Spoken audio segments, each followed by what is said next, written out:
muraho neza nkuko bisanzwe muri kumwe na Dr. Richard ubwo duherukana twaganiriye ku ngaruka mbi umuntu atakwifuza ku muti wa paracetamol tunabasezeranya ko tuzaza tuganira noneho ku wundi muti cyangwa se indi miti ikoraniro ryayo rizwi nka NSAIDs cyangwa non-steroidal anti-inflammatory drugs aho natanze ingero harimo nka Ibuprofen ndetse na diclofenac. Uyu munsi nkuko koko nayi nabibasezeranije turarebera hamwe uruhande rubi cyangwa se ingaruka mbi umuntu atakwifuza ziri kuri iyi miti maze kuvuga haruguru, kuko ingaruka nziza zo abantu benshi bamaze kwimenya.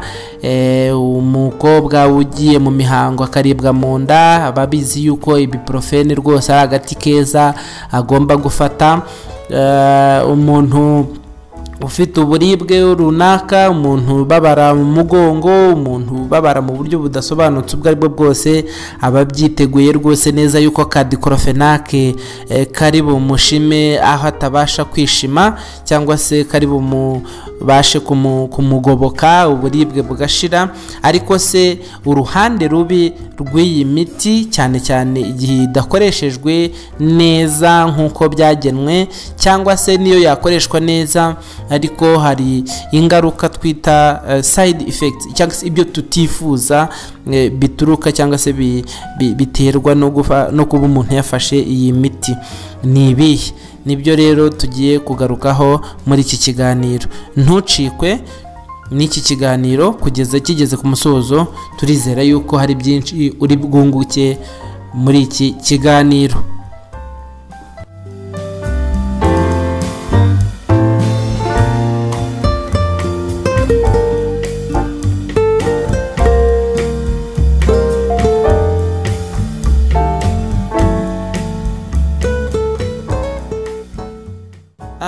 Nkuko nari maze kubibanyuriramo rero ntangiza iki kiganiro, hari ingaruka nyinshi ushobora guterwa n'iyi miti. Aha ndagenda nifashisha ingero zirimo Ibuprofen cyangwa se diclofenac, ariko ntabwo bivuze ko ariyo miti yonyine iri muri ubu bwoko bwa NSAIDs cyangwa se non-steroidal anti-inflammatory drugs. Ahangaha turagenda tureba mu bice bitandukanye by'umubiri wacu aho iyi miti ishobora kugira ingaruka. Duhereye nko ku rwungano ngogozi, aha turavuga mu nda. Iyi miti uramutse uyikoresheje ushobora kugira ikibazo cy'isesemi ndetse no kuruka. Ishobora kuguteza isesemi, ishobora kuruka, ishobora kuguteza kuribwa mu gifu, ukumva uri kuribwa ahagana munsi y'akameme, mimbere wumva usa nkaho bacanyemo nk'umuriro, wumva hakokera, bityo bikaba byanatera ibisebe byo mu gifu. Igihe umuntu asanzwe azwiho ko arwaye uburwayi bwa asima agafata iyi miti, bishobora kongera ibimenyetso byayo aho kugira ngo wenda bibe byayigabanya cyangwa ntibigire n'icyo bibikoraho. Iyo ufashe iyi miti urwaye asima, ibimenyetso byayo bishobora kurushaho kuba bibi. Ikindi gishoboka, iyi miti ishobora kwangiza imikorere y'impyiko cyangwa se kongera ibyago byo kwangirika kw'impyiko. Ikindi turi bugende tugarukaho ni ukumenya ese ninde ugomba kuyirinda cyane. Twese izi ngaruka navuze haruguru zishobora kutugeraho, ariko hari ushobora kugira ibyago wisumbuye, cyangwa se ninde ugomba kuyirinda cyane. Ahangaha turagaruka cyane ku bantu bane b'ingenzi bagomba kwirinda iyi miti irimo Ibuprofen cyangwa diclofenac. Aha twavuga abagore batwite. Abagore batwite bari mu bantu bagomba kwirinda gufata iyi miti.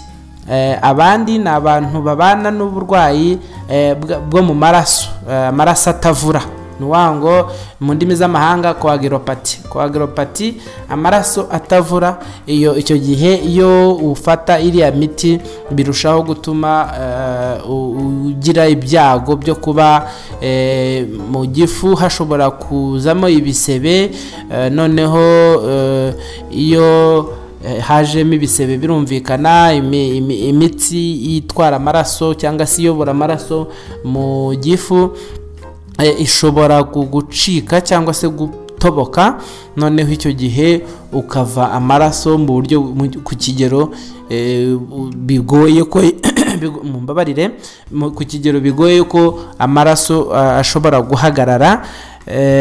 Ikindi abarwayi b'umutima abantu bafite uburwayi bw'umutima buzwi bwemejwe na muganga cyangwa se severe heart failure icyo gihe nabo bari mu babuzwa kwifashisha cyane iriya miti. Ikindi n'abana bari munsi y'amezi 6 abana bari munsi y'amezi 6 bari mu bantu batemerewe cyangwa se atari byiza yuko bakoresha iyi miti ya NSAIDs. Iyi miti ya NSAIDs cyane cyane wenda ngarutse kuri aba bana bari munsi y'amezi 6 niho cyane cyane ubushakashatsi bwagiye bugaragaza yuko iyo bakunze kuyihabwa hari igihe bifata indi ntera bigatuma impyiko zabo zangirika ku kigero cyo hejuru bitandukanye no ku bana bafite ubukure bwisumbuye kuri abo ngabo.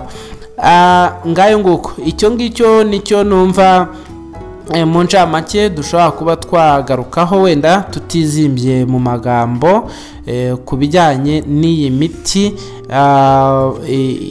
iyi miti ya NSAIDs cyangwa se Ibuprofen na Diclofenac ariko ntibivuge yuko ari yo yonyine hari n'indi myinshi iri muri iyo class gusa nuko twifashishije Ibuprofen na Diclofenac nk'ingero kandi kubera ko ari nayo miti akenshi ikunze kugaragara ku isoko ryacu niyo mpamvu twayifashishije. Ngayo nguko ndizera yuko hari byinshi mwungutse. Ubutaha nujya kugura imiti ugomba kubanza ukamenya niba ubereye gufata iyo miti. Ikindi wagira na zimwe mu ngaruka twavuze haruguru wibonaho ntibigutungure ukamenya yuko ari uwo muti ushobora kuba wabiteye bityo ukaba wawuhagarika cyangwa se ukagana muganga akakugira inama.